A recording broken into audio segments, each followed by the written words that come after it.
During my time at Tianshan No. 1 Primary School, I had the opportunity to observe many lessons. The most memorable one for me was a mathematics lesson based around coordinates. The teacher began this lesson with an engage exercise, where there was a grid displayed on the board with faces at intersecting lines. She then asked students to stand up and describe how they would describe to other people where a specific face was. She had numerous students come up and describe these. After this, she explained explicitly the concept of coordinates and provided students with numerous examples of how to find, plot, and write different coordinates. She did this by modelling on the board for them, using the example that she had just used in the Engage activity. She then asked students to complete a displayed activity which required them to write the coordinates of specific places. When all students had finished this, she asked two to come up and do a think aloud to explain how they got their answers. After this, she provided students with a map that had a grid on it and asked the students to identify what coordinates specific things were at. The students completed this activity in pairs. As the students were doing this, she wandered around the classroom checking their work and helping students where necessary.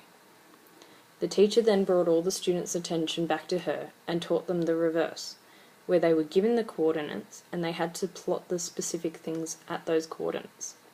Students did this independently. In this lesson, I saw an engagement activity, direct instruction, scaffolding, group practice, individual practice, modelling, and think alouds.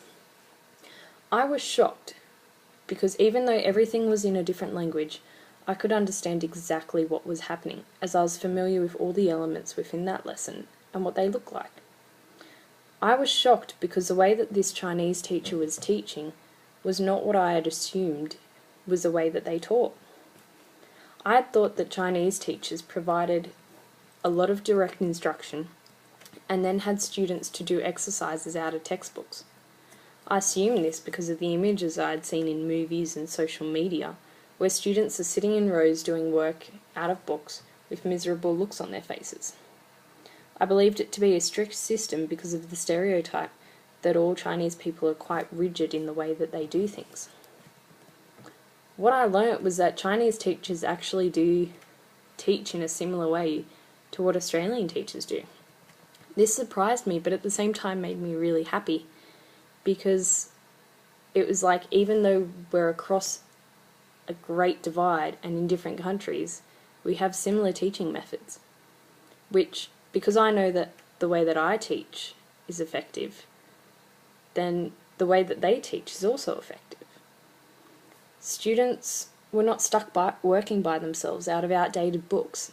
They were being kids, talking to their friends, collaboratively learning, and being provided with direct instruction, just the way that any Australian student would. I learnt from this not to judge something based on a media or stereotype, because it may not actually appear the way that you believed. I learnt to take the opportunity to experience things for myself before making judgments. Or if I'm going to make a judgment, make sure I correct my thinking once I've learnt differently. I believed a certain thing, but that's not actually the way it was. Real-life observation helped me to realise that Chinese teachers didn't teach in the way that I assumed. They taught more like me. And this makes me believe that no matter where I go in the world, other people will probably teach in a similar way to me, so I can probably just slot right in.